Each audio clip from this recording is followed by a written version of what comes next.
I stood in my own foyer, watching my daughter-in-law's fingers hover an inch above the door handle forged from the silver she once tried to control. The engraved initials, mine and my late husband's, caught the light, and her eyes narrowed like it was an insult etched in steel. She didn't recognize the shape yet, not fully, but she would. She told her mother-in-law not to touch the good silver. Now the daughter-in-law couldn't even touch the front door. And for the first time in 4 decades, the mother-in-law didn't flinch when someone else called it family. We're about to begin, but if you'd like, share where you're joining from. It reminds me this story doesn't echo into silence. It lands somewhere real. Drop it in the comments, and don't forget to subscribe. The message arrived while Ruth was halfway through folding dish towels. Don't touch the good silver. It's for special occasions. 7 words, plain as paper. And yet Ruth stood there, hand frozen mid-fold, a warm cotton square dangling between her fingers like a flag of surrender she never agreed to wave. The text came from Sam.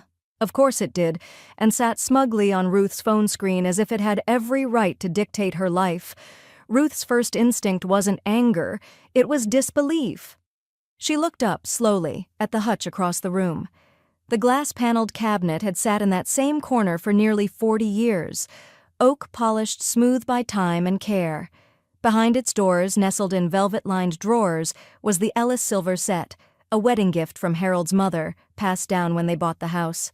Every piece gleamed like rain-kissed pewter, lovingly maintained over decades of birthdays, Thanksgivings, and the occasional Thursday, when Harold decided a grilled cheese deserved elegance. She set the towel aside and crossed the room. The hutch doors opened with a soft creak. Her fingers hovered over the top drawer. She didn't open it. Not yet. Instead, she turned and called out, "Mark?" A muffled reply came from the living room. "Yeah, Mom." He stepped in moments later, still holding the remote like a shield. Ruth lifted her phone without a word and showed him the screen. He read the message, blinked, then rubbed the back of his neck the way he always did when caught between two forces. "I think Sam just meant she wants to keep it nice, preserve it for when people come over." Ruth arched one eyebrow, a small, deliberate motion with the weight of a lecture behind it. "People come over every Sunday. You mean to tell me family doesn't count as an occasion anymore?" Mark hesitated. "I think she's just being careful." "Careful," Ruth repeated, the words sour on her tongue. "It's mine, Mark. That silver was never Sam's to gatekeep." He raised both hands. "Not arguing, just maybe let it slide? For peace's sake?" Ruth let out a short breath. "Peace is a coat you put on when company comes. This house is not a museum." Before Mark could respond, the screen door creaked and closed again. "Smells like disappointment in here," Clara said, setting a bakery box on the counter.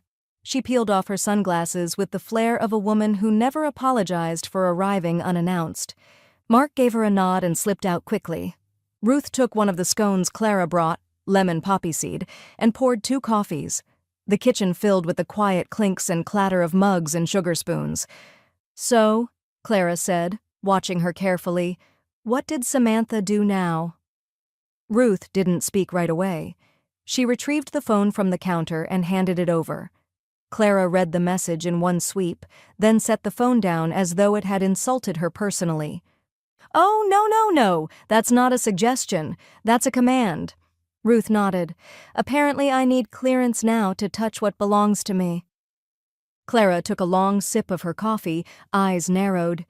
"You ever think she's marking territory?" "I think she's confused about who owns the land," Ruth replied. They sat for a moment, the kitchen clock ticking between them. Clara leaned back, folded her arms and smirked. "So? What are you going to do?" Ruth's answer came slowly, but it landed like a stone in water. "Special occasions don't wait for permission. They happen when I decide." She stood, walked to the hutch, and this time opened the drawer. The silver gleamed under the afternoon light like a quiet challenge. Clara raised an eyebrow. "You're not thinking what I think you're thinking." But Ruth didn't respond. She was already lifting one of the serving spoons, not with nostalgia, but with intent. The silver spoon was still warm in her hand when Ruth descended into the crawl space. Dust greeted her like an old acquaintance, swirling as she pulled the chain light above her late husband's filing cabinet. The metal drawers groaned, reluctant to open after years of neglect. But Ruth had time, and more than that, she had motivation. She flipped through layers of crisp manila folders, each one labeled in Harold's neat, engineer-perfect script: Roof Repairs 2001, Gas Company Receipts, Travel, 1989. Then finally, Household Assets, Ellis. Bingo. She carried the file upstairs, coughing once as she re-entered the light. Clara looked up from the kitchen table, where she was cutting the last scone into even halves with surgical precision. "Didn't know we were excavating," she said dryly. Ruth laid the folder on the table, just dusting off some clarity. Inside, a yellowed envelope with a handwritten note in Harold's blocky print. Wedding Silver, 1982. Ruth opened it carefully, revealing an old photograph and a brittle receipt folded in quarters. The photo showed her and Harold, impossibly young, standing behind their wedding cake. The silver set was spread on the table in front of them, catching the flash of the camera. Ruth touched the corner of the image, tracing the edge of her younger self's smile. "That's the exact set?" Clara asked, leaning closer. "Every piece." Ruth unfolded the receipt. "Purchased outright, paid in full by Harold's mother, gifted to us, that same week." Clara raised her brows. "So legally—" Ruth was already pulling out her phone. "I want this in writing, from someone who can speak more loudly than Samantha." She scrolled to Linda Fraser in her contacts and hit call. Linda picked up on the second ring. "Ruth, to what do I owe the pleasure?" "I need to confirm ownership," Ruth said, brisk but calm. "Family silver, gifted over 40 years ago. I have the receipt and a photo from our wedding day. Is that enough?" Linda didn't miss a beat. "Assuming the gift was made directly to you and Harold as a couple, and there's no written dispute of transfer afterward, then yes, it's yours outright. Even if someone married to my son believes otherwise?" "Their belief is irrelevant. Possession is backed by documentation, not opinion." Ruth smiled. "Thank you, Linda." Clara gave her a look once the call ended, something between admiration and concern. "So what now? You going to frame the receipt and tape it to her Range Rover?" "I thought about it." Ruth slid the items back into the folder. Clara swirled the last of her coffee. "You thinking of selling it then? Show her it's not about sentimentality?" Ruth didn't answer right away. She stood and returned to the hutch, gently opening the drawer again. The silver caught the afternoon sun like it knew it had something to prove. "I'm thinking," she said slowly, turning a fork in her fingers, "that things of value deserve to live, not hide." Clara tilted her head. "That's a yes or a no?" Ruth turned, the beginnings of a sly smile curling at her mouth. "It's a better." She closed the drawer with careful finality and carried the file into her study. From the hallway, Clara called, "You know, most people just post passive-aggressive Facebook quotes when they're pissed." "I'm not most people," Ruth called back. She placed the photo of her and Harold next to the old Tiffany receipt on the desk, side by side like sentinels. Her fingers hovered briefly, then opened her laptop. Ruth hadn't been down this stretch of Charleston in years. The sidewalks were cracked, the street lined with brick buildings that hadn't seen fresh paint since the Reagan administration. Warehouses sat like tired sentries behind rusted chain-link fences, a stark contrast to the manicured neighborhoods just a few miles east. She double-checked the address scrawled on a notepad in her passenger seat. Turner Iron Works. Tucked behind a feed supply store and a boat mechanic's shop, it wasn't the kind of place you stumbled into by accident. She parked under the shade of an overgrown crepe myrtle, took one last look at the silver-laden tote beside her, and stepped out into the heat. The building's brick facade had once been red, but time and salt air had worn it into mottled shades of brown and rust. The sign above the door, Turner Iron Works, was metal, of course, hand-welded and elegant in its own understated way. The shop door creaked as she pushed it open. The air inside was warm and metallic, tinged with the scent of oil and scorched steel. A rhythmic clanging echoed from somewhere in the back, followed by the unmistakable hiss of a welding torch. Sparks flew in bursts behind a tall sheet of iron, lighting up the dusty space like fireflies. For a moment, Ruth simply stood there, the shop's atmosphere sinking into her skin, alive, rough-edged, and deeply certain of its purpose. Then the torch hissed off.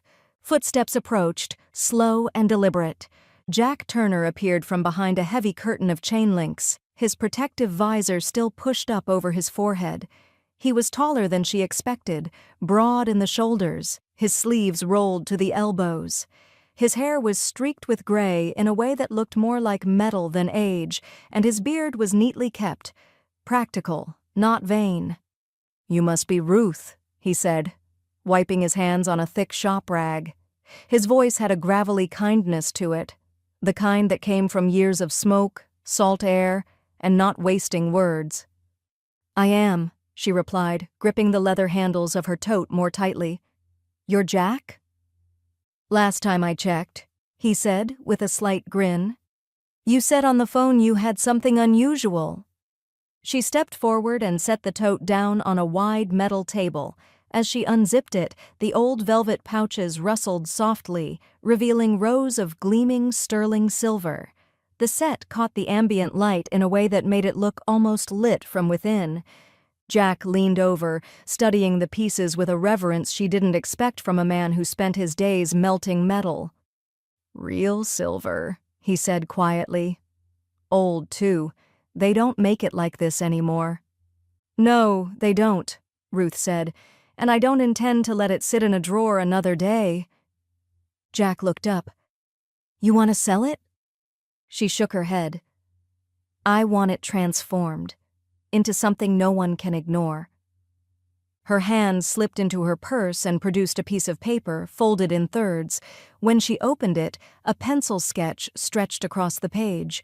A front door handle, elongated and graceful, with delicate spoon bowls layered like petals and fork tines woven into a center ridge. Jack studied the drawing, then let out a low whistle. "Now that's different." "I don't need delicate," Ruth said. "I need deliberate." He nodded slowly, already pulling a mechanical pencil from behind his ear. "What if we used the ladles here for curvature and depth," he said, pointing to one edge of the design, "and then fit the tines along the spine, like filigree, but solid, something with weight. You want it to say something when people grab it." "I want it to say everything," Ruth answered. Jack smiled, not kindly but knowingly. "You came to the right place. I can do it. 4 weeks, give or take. Depends on how the casting and cooling go." "Take what you need," Ruth said. "The whole set's yours." "Most people melt heirlooms into lockets or cufflinks," he said, gathering the silver carefully. "You're putting it on the front of your house." "That's where statements belong," she replied. He looked at her for a moment, not quite studying, not quite questioning, just seeing. "All right," he said. "I'll get started this week. I'll send you sketches as I go." As she turned to leave, the shop door heavy in her hand, her phone buzzed inside her pocket. She pulled it out without urgency. It was a message from Sam. "Holiday dinner is at our place this year. Bring the good silver." Ruth stared at the message for a long, measured beat. Then she locked the screen, slipped the phone back into her purse, and walked out without a word. The roast chicken came out of the oven golden, its skin blistered and crisp, with rosemary curling along the surface like veins. Ruth basted it one last time before placing it on her grandmother's oval serving platter, chipped at one edge but otherwise faithful. She arranged the carrots and potatoes around it with practiced care, not for show, but for rhythm. Clara was already in the dining room, folding linen napkins with the kind of concentration only mischief could sharpen. "Do you want me to light the candles?" she called. "No," Ruth said, smoothing her apron. "We're not performing tonight." Clara raised a brow but said nothing, her lips twitching as she adjusted one of the chairs. Outside, car doors slammed. Footsteps echoed on the porch. The front door creaked open without a knock, and Ruth heard Sam's voice float in ahead of her. "And if she says she didn't get the text, I swear to God—" Ruth stepped into view and Sam cut herself off with a tight-lipped smile. "Hi, Ruth. Smells rustic. Behind her, Mark offered an apologetic shrug as he helped their daughter out of her coat. The little girl ran straight to Clara, who greeted her like an old friend and let her sit beside her at the table. Dinner was served 15 minutes later. No fanfare, no ceremony. Just the clatter of plates and the slow realization that something specific, was missing. Sam picked up the butter knife beside her salad plate and turned it over once, then again. Her gaze flicked around the table, eyes narrowing on the mismatched everyday cutlery. "This isn't the usual," she said, lifting a spoon as if it had personally offended her. "No," Ruth replied, ladling gravy onto her potatoes. "The silver's being cleaned." There was a silence then, brief but razor-sharp. Clara shifted in her seat and reached for her water glass to hide the grin creeping across her face. "Being cleaned," Sam repeated, her voice slightly higher, as if trying the phrase on for size. "Professionally?" "Of course," Ruth said, not looking up. "It's a delicate process. Takes time." Sam's fork clinked against her plate a little too hard. "You could have told me. I would have brought a set from home." "No need," Ruth replied, still composed. "We all manage just fine with these." Mark cleared his throat, then pretended to focus on cutting his chicken. He didn't look at either of them. His silence was strategic. Ruth glanced around the table. The plates were plain white ceramic, the kind she'd bought in bulk from a department store clearance rack 5 years ago. No polish, no shine. But the food on them was hot, seasoned perfectly, and made without a single ounce of performance. "How's the handle project coming?" Clara asked, slicing her roast with a deliberate calm. Ruth smiled. "Beautifully. Jack's very talented." Sam's head snapped up. "Handle project?" Clara took a sip of wine. "Oh, it's going to be stunning. Something you'll notice before you even knock." Sam didn't respond. Her fork hung in the air for a moment before lowering to the plate again. The rest of dinner passed with a fragile, artificial civility. Mark made an awkward comment about local construction delays. Ruth's granddaughter chatted to Clara about school projects. Sam kept glancing at Ruth's place setting as though trying to decode a cipher no one had written for her. By dessert, the tension had folded itself into something quieter but more dangerous, the kind of silence that precedes a crack, not a resolution. As the plates were cleared and coffee was served, Sam stood too quickly. "We should head out," she said, already gathering her daughter's things. "It's a school night." Ruth nodded, not rising. "Thank you for coming." Mark kissed her cheek, awkward and light, then followed his wife out the door. Clara waited until the taillights disappeared down the road before speaking. "Well," she said, finishing her coffee, "I don't know what was more satisfying, the roast or the look on her face." Ruth said nothing for a moment. She walked into the kitchen, rinsed the dishes slowly, and set the plain cutlery back into its drawer, one utensil at a time. The next morning dawned warm and pale, with the kind of humidity that hung heavy before the sun had fully committed to rising. Ruth slid the tote bag onto the passenger seat of her Buick like it was carrying more than just old silver, as if it held something unspoken, unreturnable. By the time she pulled into Turner Ironworks, the heat had already begun to ripple off the pavement in visible waves. The smell of metal and forge smoke greeted her like an old friend who didn't need small talk. Jack was waiting inside, shop lights glowing faintly through the haze. A bench had been cleared for her arrival, covered in canvas sheeting and a few empty molds. "You sure you're ready for this?" he asked, setting his mug of black coffee down with a metallic thud. Ruth stepped forward and unzipped the bag with slow care. The silver gleamed even in the dim light, forks and spoons nested like sleeping birds, too fragile for the world they were about to enter. "I've been ready longer than I realized," she said. Jack didn't ask any more questions. He began laying the pieces out one by one, sorting them not by size or function but by curvature, by weight, by how they might surrender to the flame. As he adjusted the forge temperature, Ruth moved beside him, watching the entire setup with quiet fascination. He took one of the larger serving spoons, her favorite, if she had to admit it, and placed it in a crucible. The hiss of heat overtaking history was almost musical. "It's strange," she murmured, more to herself than him. "Watching it lose its shape, but not its worth." Jack gave her a sideways glance, nodding. "That's the trick with metal. You change the form, not the value." Minutes passed like small, weighty hours. She watched the alloy liquefy, first reluctant, then all at once, transforming into something primal and elemental.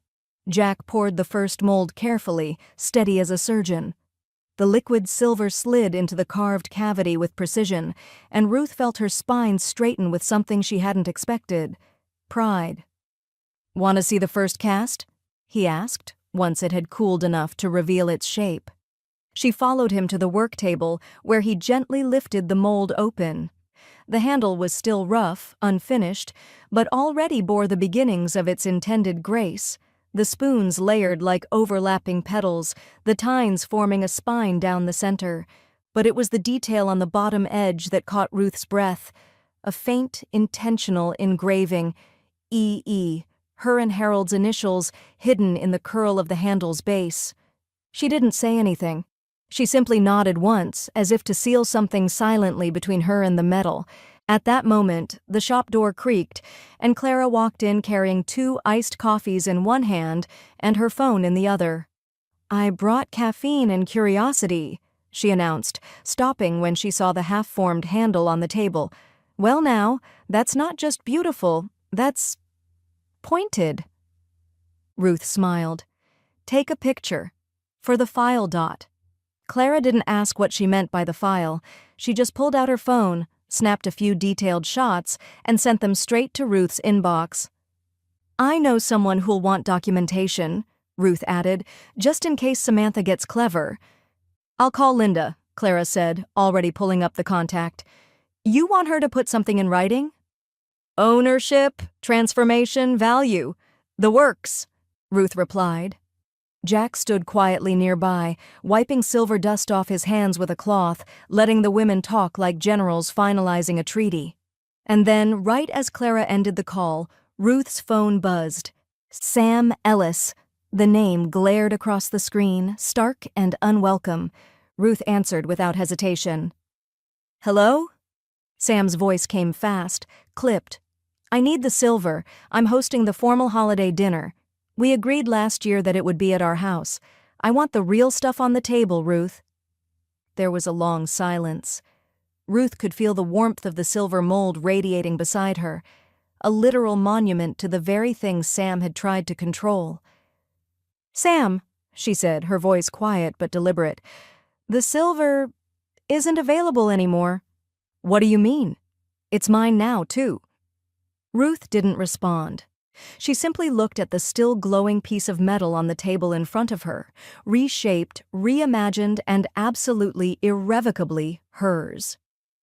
Ruth ended the call before Sam could protest again. Her thumb hovered over the screen for a moment, then she locked the phone and placed it face down on Jack's steel workbench. The metal beneath her fingers was still warm from the forge, and that warmth lingered in her bones as she stepped away. She didn't need more words. Jack said nothing. He simply nodded once, as though he'd heard everything without needing to be told.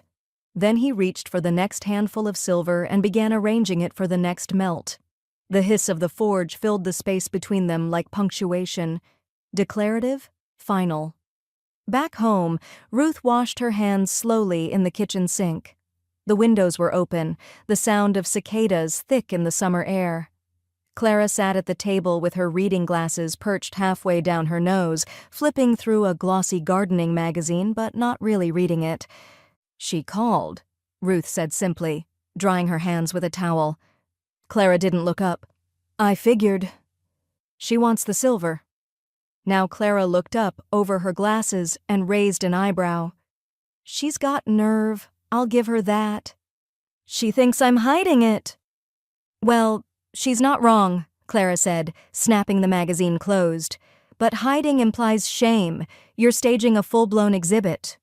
Ruth allowed herself a small smile as she folded the towel neatly and hung it on the oven handle. Her phone vibrated on the counter. this time it wasn't Sam. It was Mark. Mark Ellis. Hey, Mom, can you just keep the peace? She's stressed about hosting. Maybe bring the set for one night? It's not worth a war. Ruth stared at the message. A single line pulsed through her mind, uninvited but insistent. Not worth a war to whom? She didn't reply. Not yet. Clara leaned over to peek. Let me guess. The middleman's waving a white flag. He wants me to keep the peace. Peace is boring, Clara said, getting up to refill her iced tea. Go for style. Ruth laughed, quietly, almost involuntarily, but it felt good in her chest, like exhaling something stale. Later that afternoon, while the sun was retreating behind the moss-draped oaks and the kitchen held the amber stillness of late day, her phone lit up again. It was Jack. This time he'd sent 3 photos. The first showed a close-up of the handle's spine, polished, clean, the tines of 2 forks woven tightly into a raised seam like architectural lattice. The second was a shot from overhead, showing the overall silhouette emerging, elegant, symmetrical, undeniably bold. The third photo was different. It was a close-up of the initials at the base, EE, now fully engraved, darkened slightly to stand out against the glimmering silver. The edges around the curl had been softened, beveled into a gentle ridge that gave the entire handle a finished, intentional weight. Underneath the photos was a simple caption, "She's taking shape. Thought you'd want to see." Ruth felt something stir in her. Not pride, exactly, but confirmation, like looking at an old photograph and seeing yourself clearly for the first time in decades. She saved the images to her gallery, then opened the drawer of her roll-top desk. Inside was a small wooden frame, once holding a family photo long since removed. She printed the photo of the handle, trimmed the edges, and slid it behind the glass. When she set the frame on her desk, it faced outward, not toward her, but toward the room, a declaration. Clara walked in, saw the photo, and tilted her head slightly. "Is that what I think it is?" Ruth didn't look away from it. It's what she didn't expect. For the first time all week, there was no tension in her shoulders, just stillness. She reached for her phone again, not to reply to Mark, not yet, but to forward the photos to Linda with a short note. "Here's the transformation proof. Keep it on file." The morning air hung heavy with humidity, but it carried a stillness that made the breeze feel intentional, as if the day itself knew something was about to shift. Ruth had opened the windows early, letting the scent of the gardenia bush drift through the house. It calmed her more than she expected. Clara sat in the armchair near the front window, sipping her coffee, a crossword open in her lap, though she hadn't written anything in several minutes. Her eyes kept drifting toward the driveway. "He said 9?" she asked. "Mm-hmm." Ruth was at the front door, wiping the surface down with a soft cloth. Not because it was dusty, she'd already cleaned it twice, but because she wanted the wood to be ready, to welcome what was coming. At 9:04, the sound of tires crunching the gravel snapped them both to attention. Jack's van pulled in smoothly, no decals or fanfare, just practical and quiet, the kind of arrival Ruth had come to admire. Jack stepped out wearing the same heavy canvas apron she'd first seen him in, sleeves rolled up, hair pulled back today in a low knot at the nape of his neck. In his hands, wrapped in layers of linen and foam, was the handle. Ruth didn't need to see it yet. She knew it was finished. "Good morning, ladies," Jack said, tipping his head toward Clara. Clara gave him a small nod. "I don't suppose you're here for tea?" "Only if you serve it in thermoses and weld it to the porch," he said with a grin, then turned to Ruth. "Ready?" She nodded. Inside the bundle, the handle lay gleaming, all of it, every spoon, every fork, every scrap of tarnished history she'd handed over was now reborn into a single solid declaration. Its curves were subtle, not flashy, but the craftsmanship demanded attention. You didn't look at it, you noticed it. The initials EE were etched at the base like a whisper to those who knew to look closely. Jack knelt by the front door and set his tools down with precision. Ruth stood back and watched him work, each bolt carefully aligned, every screw tightened by hand. She hadn't realized how intimate it would feel, watching this man she barely knew install something so personal into the bones of her home. When it was finally secured, he stepped aside. "Give her a test." Ruth stepped forward slowly, not rushing the moment. Her fingers found the cool surface of the metal, its texture both familiar and foreign. She ran her hand along its length, letting her palm absorb its temperature, its weight. The handle was solid, firm in her grasp, a quiet force embedded in her threshold. Not decoration, not legacy on a pedestal. Usable, present, real. Behind her, Clara raised her phone and snapped a photo. "You're beaming," she said softly. "I feel it," Ruth answered, not letting go of the handle just yet. Jack stood with his arms crossed, expression unreadable but eyes kind. "It's yours now," he said, "every inch of it." Ruth turned to him and reached for the envelope she'd tucked into her cardigan pocket earlier. Inside was a check and a handwritten note. She held it out. "For your time. And your hands." He took it without ceremony. "You were one of my favorites. People don't usually know what they're asking for. You did." Ruth offered a small smile. "Sometimes it just takes longer to figure out how to ask." Jack gave a slight nod, picked up his tools, and left with a quiet, respectful goodbye. His van pulled away just as slowly as it had arrived. The house was quiet again. Clara joined her on the porch, looking at the handle like it had grown there on its own. "I almost don't want to touch it," she said. "Feels sacred." "You should," Ruth replied. "It's meant to be used." Clara reached out, fingers grazing the edge. "Well then," she murmured. "It's the first time Silver's ever said welcome instead of watch yourself." They both laughed. The late morning sun was casting long, warm shadows across Ruth's porch when the doorbell didn't ring. Instead, Ruth heard the gravel shift under cautious footsteps, then the hollow sound of someone stepping onto the wide front stoop. From the kitchen, where she was arranging lemon bars on a ceramic platter, she could see through the narrow front window, Sam standing just inches from the door. But Sam wasn't knocking. She was staring. Specifically, she was staring at the handle. Her hand hovered an inch above it, fingers outstretched but unmoving, like she wasn't sure whether to touch it or recoil. Her head tilted slightly, brows pulling together in a small knot of confusion, and then recognition. She reached out and slowly ran 2 fingers across the polished spine, tracing the raised ridges with a slowness that made Ruth's pulse tick up a notch. The door swung open before she could grip it. "Sam?" Ruth said evenly. Sam's hand dropped like she'd been caught stealing. "Oh," she said, recovering quickly. "I was just—" She motioned vaguely to the handle. "That's new." "Just finished yesterday," Ruth replied, holding the door wide. "Coffee's already on." Sam stepped inside without further comment, but not before giving the handle one last lingering look over her shoulder. Clara was already seated at the dining table, sipping her drink and idly scrolling through her phone. She looked up when Sam entered, her smile tight, controlled, polite enough to pass. "Good morning, Samantha," Clara said. "Nice day for surprises." Sam blinked, either ignoring the tone or pretending to. "Mark said he'd meet me here. Is he running late?" "He's in the back," Ruth said. "Something about replacing the birdhouse.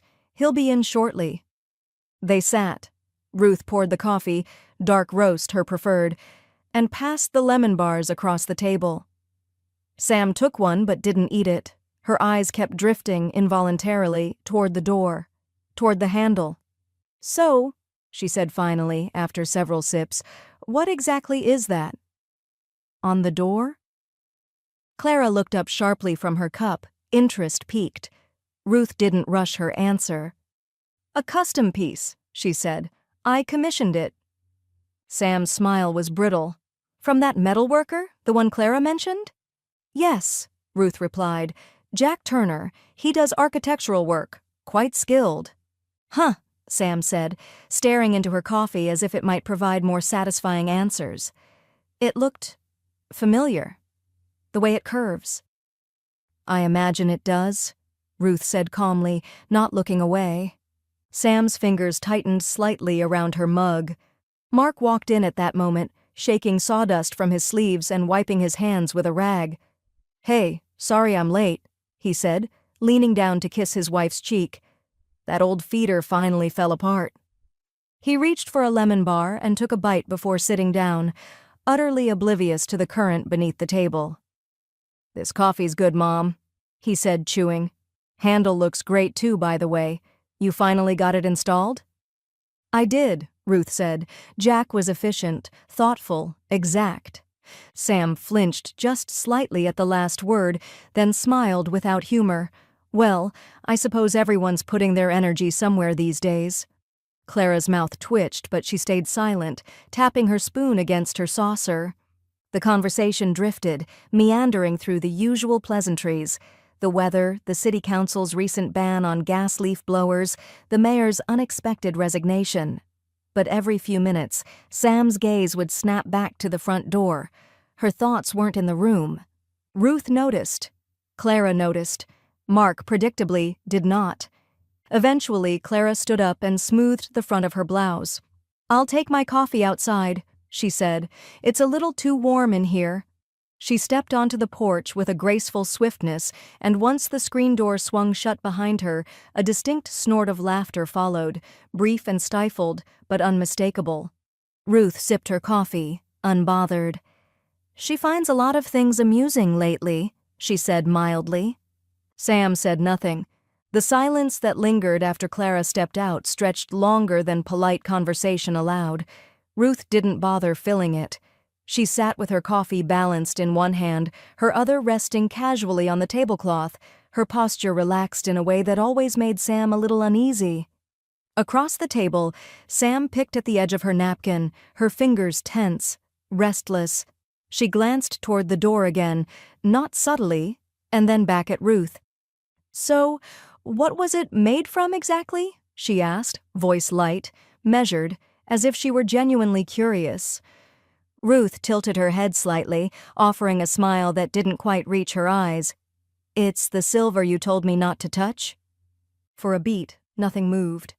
Then Sam blinked. "Excuse me?" Ruth sipped her tea. "The good silver, the one I was apparently saving for a special occasion. You remember that message you sent?" Mark looked up from his phone, startled. "Wait, what do you mean? That silver?" "I mean exactly that silver," Ruth said calmly. "Every fork, every spoon, every petty restriction you tried to place around it. Melted, reformed, repurposed." Sam's mouth opened, then closed again. Her eyes flicked to Mark as if hoping he'd intervene. He did, poorly. "Mom," he said, setting his phone down, "you melted it?" Ruth's expression didn't waver. "I did. Into something useful, something that doesn't collect dust or wait for someone else's permission to exist." Sam leaned forward, voice rising. "That was family property." Clara's laugh floated in from the porch, sharp, amused, perfectly timed. She didn't even have to be in the room to land a punch. Ruth placed her cup gently on its saucer. "Number it was a gift, to Harold and me for our wedding. I have the original receipt, the provenance documentation, and a letter from Linda confirming sole ownership. It was never community property, never yours." Sam's face flushed. "You could have discussed it with us. That set meant something." "It did," Ruth interrupted. "To me, it meant history and use and memory, not control." Mark cleared his throat again, clearly out of his depth. "Okay, let's just maybe take a breath." Ruth turned to him. Her voice stayed steady, but the softness had gone. "I took a breath for 10 years, Mark, while she made decisions about my home, my things, and expected me to be grateful for it. You sat by and called it compromise." Mark had no response. He leaned back slightly in his chair, his silence finally starting to look like recognition. Sam stood abruptly. "So that's it? You just decided, no warning, no conversation." "Funny," Ruth said, lifting her cup again. "That's exactly how your text came across." Sam's hands curled into fists at her sides. "You knew we were planning to use it. For Thanksgiving. For show. Ruth cut in again. You wanted it on your table, in your dining room, to tell a story that had nothing to do with you. Clara appeared in the doorway just then, arms folded, leaning against the frame like she was watching the final scene of a play she'd seen coming from Act 1. Linda filed the documentation this morning, Ruth added, addressing neither of them specifically. It's official now. Every inch of that silver is legally mine, in any form I choose. The words hung in the air, heavy and undeniable. Sam looked at Mark again, but he was no longer meeting her eyes. His shoulders had dropped, his mouth pressed into a thin, resigned line. Whatever argument he might have had didn't seem worth unwrapping. Clara stepped fully inside, plucked a lemon bar from the plate, and popped it into her mouth. Well, she said, chewing, I think we can call that settled. Ruth stood and walked to the door. She opened it with deliberate grace, her fingers resting on the silver handle, now gleaming in the midday light. If you're finished with your coffee, she said, I think it's time I got back to my day. The house was quiet again. Not the heavy, uncertain quiet of before. This was something lighter, something earned. Ruth sat at her roll-top desk with the afternoon light spilling across the polished surface. The framed photo of the silver handle stood like a sentry beside her laptop. She adjusted the angle slightly before clicking open her email. The subject line wrote itself. Subject: Ellis Silver. Ownership and transformation confirmation.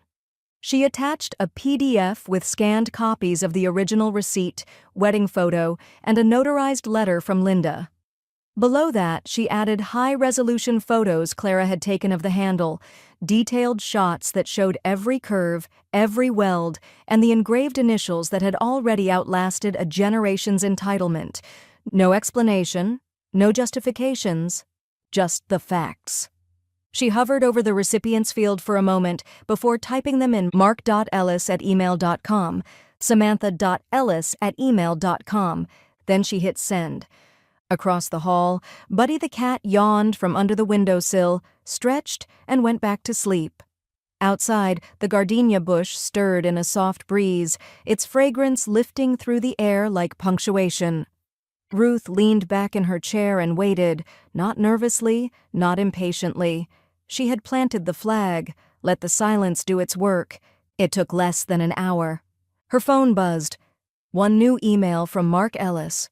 No greeting, no subject. Just, I guess it's fine, if it means that much to you. Ruth read it twice, then set the phone down without replying. The message wasn't approval. It was surrender wrapped in the language of reluctance, and it was more than enough. From Sam, there was nothing. No message, no call, no attempt to rebut. Ruth pictured her staring at the photos, jaw clenched, hands shaking, looking for an argument the law had already taken from her. That evening, Clara showed up without warning, as usual, holding a bottle of champagne and two mismatched flutes in one hand, a paper grocery bag in the other. You're not allowed to go full outlaw without some kind of toast, she said, stepping inside. I brought fancy cheese. The good kind, not that sad cube platter from the grocery store. Ruth smiled. The law isn't outlaw. Depends on the neighborhood, Clara said, popping the cork with the confidence of someone who'd done it 1,000 times. They sat on the porch, feet up, the last rays of sunlight sliding golden across the banister. Clara poured them each a glass, handed one over, and raised hers.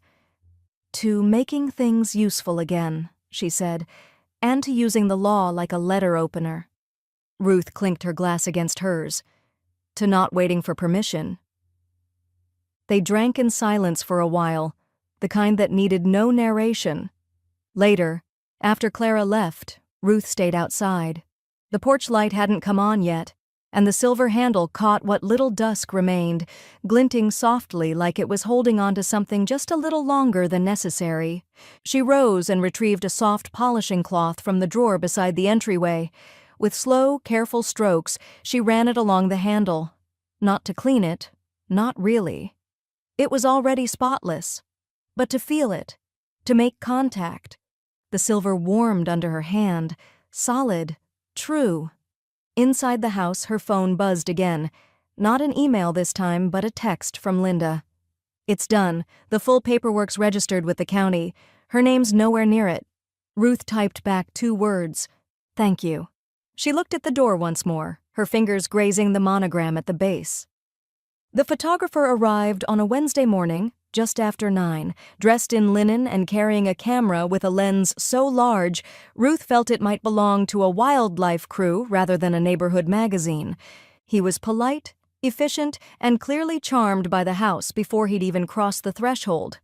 "It's the handle that caught our eye," he said as he framed his first shot. "One of our interns saw it on a local architect's Instagram, said it stopped her mid-scroll." Ruth stood just inside the doorway, coffee in hand, while the man crouched, shifted angles, adjusted the light. "It's just a door," she said mildly. "Not to us," he replied, smiling through the lens.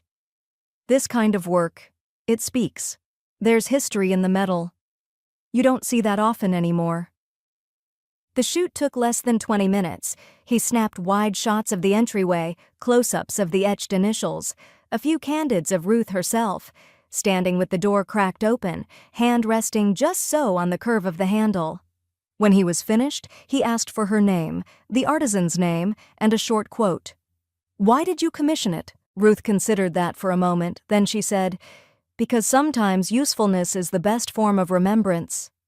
He scribbled it down, shook her hand, and left with a promise that the piece would run in the next issue of Low Country Living.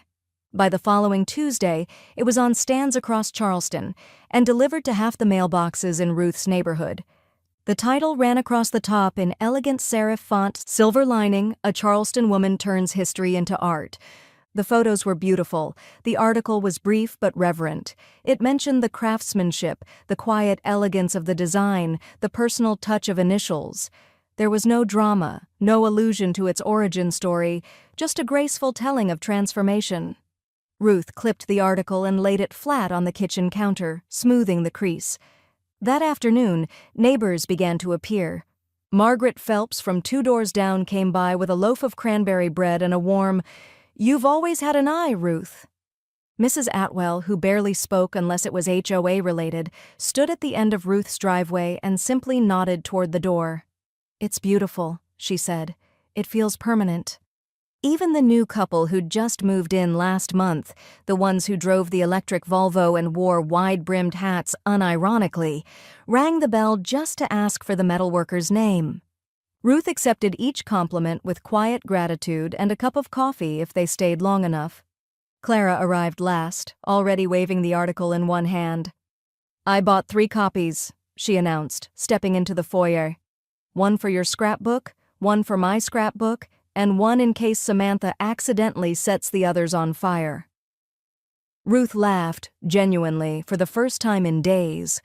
Clara held the magazine up and squinted at the photo. "You look unbothered in this shot. Dangerous." "I am," Ruth said, setting the kettle on. Later that evening, Ruth tried calling Sam. She didn't expect a real conversation, but civility still had its place. The call rang twice, then went to voicemail. She left no message. She tried again the next day. Same result. On the 3rd day, she sent a text. "Saw the article. Hope you and Mark are doing well." No reply. It didn't hurt. Not anymore. Not in the way it once would have. There was nothing to chase. She had said what she needed to say. In words, in metal, in silence. By Friday, Ruth sat on the porch with her feet propped up and the handle catching the evening light beside her like a companion. Buddy curled on the doormat. The breeze stirred the magazine pages that lay open on her lap. The attorney's office smelled faintly of lavender and lemon oil, not clinical, but intentional, like someone wanted to make sure the room felt neither too warm nor too sterile. Just respectful. Linda Fraser looked up from behind a thick walnut desk, her reading glasses perched low on her nose. She didn't smile. She didn't need to. She'd known why Ruth was coming before she even called. "You're ready," she said, more statement than question. "I am," Ruth replied, settling into the chair opposite her. "It's time." Linda folded her hands. "We can make it simple. Clean, ironclad." "Good," Ruth said. "I want it like the handle, permanent, unmistakable, and hard to argue with." Linda nodded once and turned her monitor toward herself, fingers already clicking into motion. The existing will names Mark and Samantha Ellis as beneficiaries of the estate, with a full transfer of assets, including the house, effective upon your passing. You'd like to amend that? Ruth met her eyes. Strike them both. Linda didn't blink. And in their place? The Charleston Metal Arts Endowment, Ruth said. I'd like the house sold and the proceeds transferred to their community grant program. They fund apprenticeships, women, veterans, people who still believe in making things that last. Linda made no comment. She simply typed. The room was quiet except for the soft hum of the desk lamp and the subtle staccato of keystrokes. Ruth looked around the office as she waited. The walls were lined with framed prints of Charleston's historic homes, porches, gas lanterns, wrought iron balconies, structures with stories. When Linda turned the screen toward her again, the draft document was open. Her name, her address, her intent, all sharp and unambiguous. Read it over, Linda said. Take your time. Ruth did. Every line, every comma. When she reached the section that previously held Mark and Samantha's names and found it replaced with the endowments, her breath deepened. Not shaky, steady, anchored. I brought my witness, she said, and turned toward the doorway. Clara stepped in, dressed like she was heading to lunch at a country club she had no intention of joining. Her lipstick was coral, her heels louder than strictly necessary on the tile floor. She gave a short wave to Linda. Tell me where to sign, Clara said. I've been waiting for this moment since Ruth found the receipt. Linda slid the papers across the desk. Signatures were placed, witness lines filled. The final document was scanned and filed electronically by Linda's assistant within the hour. It's done, Linda said, clicking a final confirmation. Ruth sat for a moment longer, absorbing the quiet shift in her own gravity. Her legacy was no longer a polite assumption. It had shape, direction, purpose. Clara leaned over the desk and looked at the printed copy. That's a handle they'll never turn, she said with satisfaction. Ruth laughed, a sound that started low and rounded out fully by the time it reached the back of her throat. That's the idea. They walked out into the Charleston sun, where the sidewalk shimmered faintly with heat. Ruth wore sunglasses, Clara didn't. She claimed squinting was a free facelift. Lunch? Clara asked as they reached the car. I'd like that, Ruth said. They drove off, and for the first time in years, Ruth didn't glance back at the idea of her own absence. She didn't need to. What she'd leave behind had already begun to live. Back at the house, the door handle caught the afternoon light. It didn't sparkle. It held, like it understood what it was protecting. Inside, Buddy stirred from the windowsill, yawned, and blinked toward the porch. The voicemail had come in at 1:12 a.m. Ruth saw it the next morning as she stirred cream into her coffee. No name showed up on the screen, just the number. But she didn't need caller ID to recognize the cadence of desperation. She waited until Clara arrived before playing it. The message, preserved in Ruth's inbox for 12 hours and 46 minutes, was already souring. I want to hear it, Clara said, placing a brown paper bag of fresh scones on the counter. I need the theater. Ruth pressed play.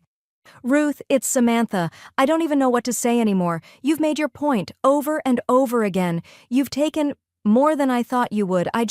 Look, I know we've had differences, but this doesn't feel fair. Not to Mark, not to your granddaughter. You're erasing your family over one decision, one grudge. Just think about that. There was a brief silence, and then Sam's voice returned, thinner now. You won't even talk to me. That house was supposed to be part of our lives, of hers. What are we supposed to tell her? That we lost it to a handle? The message ended in a strained breath. Clara whistled low. Wow. Ruth deleted the voicemail with a single tap.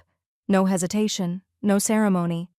She wants the story to sound like theft, Ruth said, sipping her coffee. But she doesn't get to narrate anymore. Clara unwrapped the scones, and that, my friend, is what we call a plot correction. 2 days later, Ruth received a thick envelope in the mail. Inside was a certified copy of the updated will, printed on official watermarked paper and sealed with a notary's stamp. Linda's letter was clipped neatly to the top. Ruth, per your request, enclosed is the certified copy for your records. Consider it settled. Linda.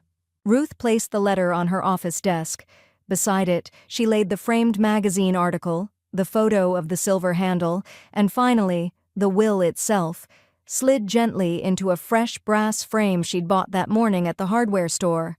It wasn't ornate. It didn't need to be. The arrangement made her office feel complete for the first time in years, not in a decorative sense, in a legacy sense. Buddy purred softly from under the desk, curled into his usual crescent, paws twitching in dream. His tail flicked lazily as Ruth knelt to scratch behind his ears. "Still here," she murmured, "still watching." She stood and opened the window halfway. The afternoon sun filtered through the oak trees and spilled golden across the floorboards, illuminating the corner of the room and, just beyond the study door, the silver handle gleaming quietly in the foyer. The metal caught the light like a living thing, a keepsake not of tradition, but of choice. Ruth walked to it, pressed her fingers against its spine and let them rest there. It was cool, solid, reassuring. She didn't expect another sound that day, not beyond the hum of cicadas or Buddy's occasional snore. But the phone rang. She checked the screen. Jack Turner. She answered on the second ring. "Jack." "Hey, Ruth. Didn't mean to interrupt your afternoon. Got something you might want to know." "Go on." "Well," he said, his tone half amused, half inquisitive. "I was cleaning out my back supply bin and realized I still had some of your silver scraps. Cuttings, slivers, bits that didn't pour clean. Not enough for another handle, but not nothing either." Ruth didn't speak. She just listened. "I was going to recycle it," Jack continued, "but something told me to ask. Would you like me to hold on to it? Maybe see if we can make something else?" Ruth looked out the window again, past the oak branches, to where her granddaughter's tricycle still leaned against the garage, half forgotten, but not discarded. "Hold on to it," she said. "I may have one more use in mind." Ruth held the phone to her ear, the cord curled between her fingers like a ribbon of thought. "I want something small," she told Jack. "Not flashy, quiet." "Necklace?" he asked. "Yes," she said. "A pendant, just enough silver to wear without apology." Jack didn't hesitate. "I've got enough for that, barely, but it'll be personal, unique." "That's all I've ever wanted." When she hung up, the house was calm. Outside, a light rain softened the garden, droplets gliding off the hydrangeas like secrets. Buddy stirred under the reading chair, blinked twice, and went back to sleep. 3 days later, Jack rang the bell just after 10. Ruth opened the door, surprised to see him without his usual apron. He wore a dark chambray shirt and clean boots, a cardboard box under one arm. "No forge dust today?" she asked, amused. "I figured this deserved a cleaner delivery." She let him in. The box was small, the kind that might hold stationery or keepsakes. Jack placed it on the dining table with a gentle weight, as if whatever sat inside had already learned how to hold meaning. He peeled back the tissue. Inside, a pendant no bigger than a postage stamp, suspended from a fine silver chain. The design was simple, elegant. A spoon bowl, flattened and shaped into a soft oval, its surface engraved with a pattern of gentle ridges that mimicked the door handle's spine. Nestled at the base were the initials again, E.E., etched with almost imperceptible grace. Ruth inhaled. "You kept the language." Jack nodded. It felt wrong to leave it out. At that moment, Clara walked in from the porch, sunglasses perched atop her head, and a lemonade in hand. She took one look at the table and whistled. "Well, if that isn't the final stanza." Ruth lifted the chain delicately, let it dangle from her fingers like wind-held silk. "Will you help me?" "Of course." Clara set her drink down and stepped behind her. The clasp was tiny. Clara's fingers, practiced and sure, guided it into place. "There," she said, "like armor." Ruth turned to the mirror in the hallway. The pendant rested just above her collarbone. Not bold, not loud, but absolute. The next morning, Ruth wore it to the coffee house on the corner, the one with the chalkboard menus and the antique mismatched chairs, where half the neighborhood came to exchange gossip disguised as local news. Clara joined her 15 minutes later, her entrance as usual, breezy and without subtlety. "You wore it," she said, pleased. "I wanted to see if anyone noticed," Ruth replied, though she already knew the answer. Because they did. The first compliment came from Grace Atwell, who managed the local bookstore and always wore scarves that matched the seasons. "That necklace is stunning," she said, peering closer. "Where did you get it?" "Custom," Ruth answered simply. The second came from a young barista, a college student with blue eyeliner and chipped nails. "That's real silver, right? It looks like it tells a story." Ruth smiled. "It does."